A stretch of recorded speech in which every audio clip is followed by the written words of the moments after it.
I think we're ready to start, and I'd like to welcome everybody to our second half of the program this morning on our potato systematoes mini symposiums, and I think in total we have about 10 talks.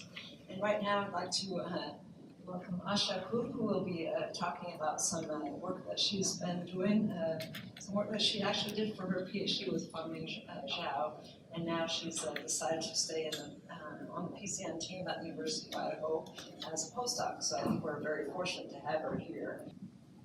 All right, so I hope everyone can hear me right now. My name is Jana Kut, but everyone calls me Asha, so please call me Asha. As Dr. Dandurand mentioned, I'm a postdoc, and we are trying to characterize plant-nematode interaction at the molecular level. And today I will be talking about one single effector from Globodera pallida that is able to suppress plant immunity, and it does this by degrading some resistance-related proteins. So we heard all this scary data that PCN can cause huge yield loss in potato. And considering how big this industry is in Idaho, those numbers are really concerning. So we could ask, like, are the plants actually really defenseless against this pathogen? When the answer is yes, no, maybe, it's complicated. So how it works is, if you imagine plants, they're constantly exposed to many pathogens, including bacteria, viruses, and nematodes as well. But most of the plants, they are healthy. And they are healthy because they have very successful defense system. So what makes this interaction between nematodes and plants so special that PCN can infect potatoes such successfully? So to answer this question, we can look at this schema, which represents the cross-section of the potato root. And as you can see, the bottom part will represent susceptible plants when the infection can easily progress, while the top part represents plants that are resistant and that can stop nematodes from infecting the roots. So I won't be talking much about the infection cycle, but pretty much in susceptible plants, nematode easily enters the roots, migrates along the root, develop feeding structure, and then entire cycle ends in the female with eggs within, and those eggs can be left in the soil, and the entire cycle can repeat itself. So what happens in the resistant plants can actually detect the presence of nematode, and then they can activate some defense mechanism. And those defense mechanisms in this schema are those little pinky cells around each stage of development of nematode. So the cells, they are actually dying. They want to separate the nematode from the rest of the root, and by this prevent nematodes from further developing. So this cell death, it's called hypersensitive cell death. We heard a little bit about that in the previous sections. And what is important is that hypersensitive cell death is caused by R genes, or in other words, also R proteins. So R proteins, those are those detectors that are within those pinky cells that will detect the presence of nematode and will activate plant immunity, which is that cell death. So as an extension, susceptible plants, they either don't have those specific right R genes that will detect nematode, or somehow nematode is so successful to suppress this defense mechanism that the plant becomes susceptible. So let's have a look on the potato. We heard a great deal of talks when people try to develop resistance to Globodera pallida. So currently we have only one gene, JP2, which has been mapped, cloned, and characterized. This gene is called JP2, and it confers only resistance to some isolates of JP2. And the reason I'm mentioning this because we'll use this as a tool for analyzing how nematodes infect plants. So this is about R genes. So how actually nematodes can infect the plants so successfully? Well, they have specific molecules called effectors. And I like to call effectors as weapons that nematodes use. And actually, effectors are not specific to only nematodes. They are actually produced by all types of pathogens. And those effectors are delivered to plant cells to suppress plant immunity.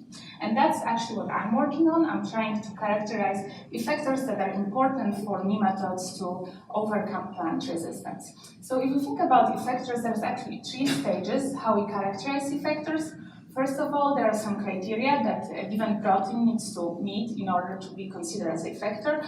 Then we check if the given effector can actually suppress plant immunity. And the last but not least, we try to figure out how actually this effector can do that. And that last part is the most interesting.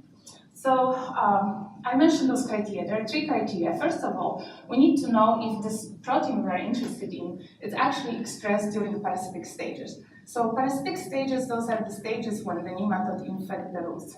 And I haven't mentioned that yet, but the specific effector I'm interested in, it's called RHA1B, and that's what I will be talking about today. So indeed, our effector, our protein, is expressed in those parasitic stages. And the second criteria is that the protein we are interested in needs to be produced within specific organs in nematodes, and those organs are called glands.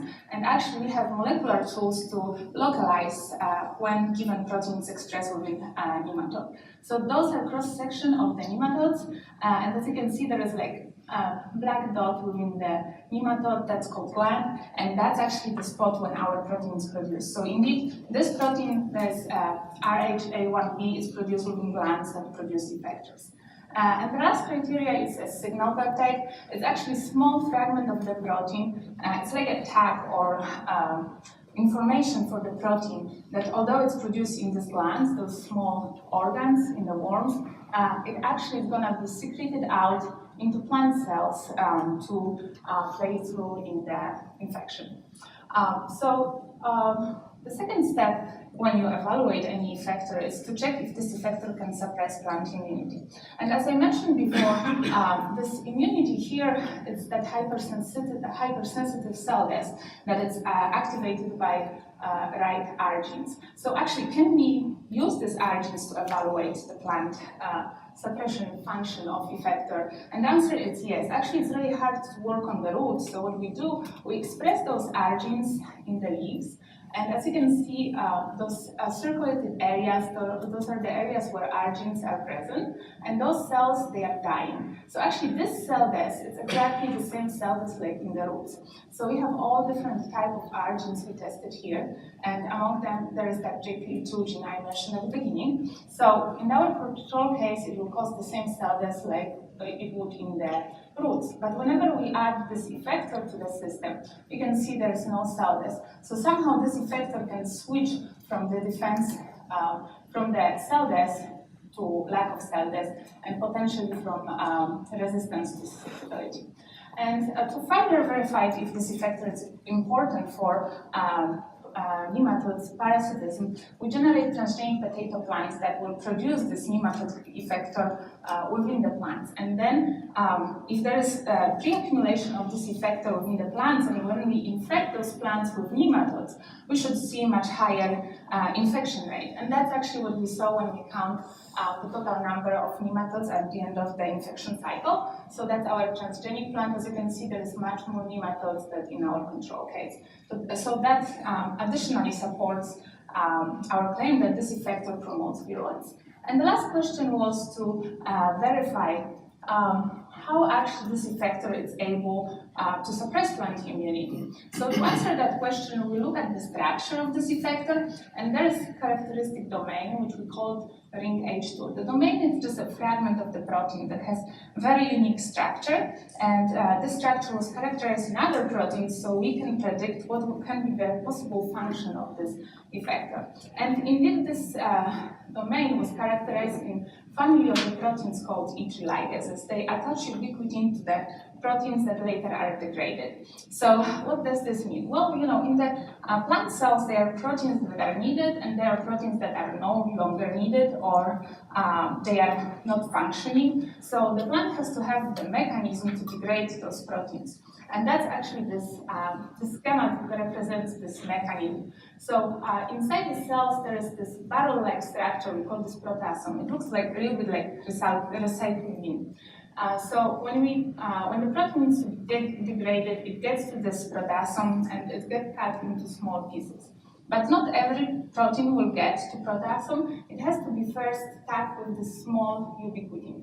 And it's not like every protein gets stuck with ubiquitin. There has to be 3 enzymes, E1, E2, and E3. Those enzymes will attach ubiquitin to the proteins that's supposed to be degraded, and then the cells know that this protein actually needs to go to proteasome and get destroyed.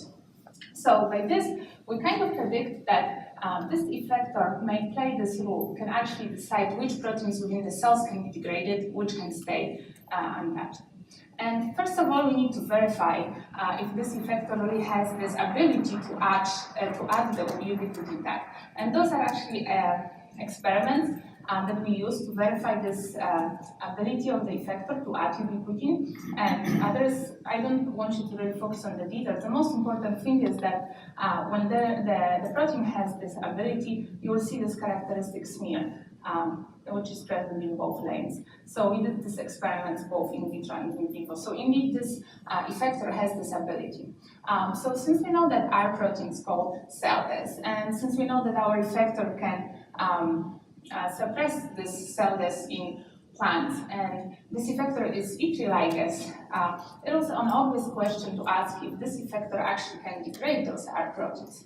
So we have assay for that as well. We can actually mix those proteins together, and here we have all those different type of R genes, and here this upper panel represents the accumulation of R proteins. And the first lane is our control, so as you can see, protein accumulates in each case, but when we add effector to this, in each case this R protein is gone.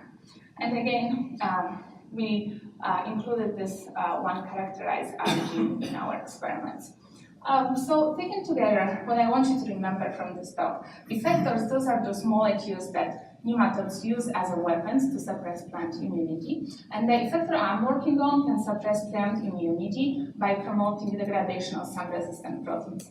So to come back to our original schema, in the resistant plants, when nematode enter the root, it can be recognized and hypersensitive cell death can be activated, and that's how we have resistance.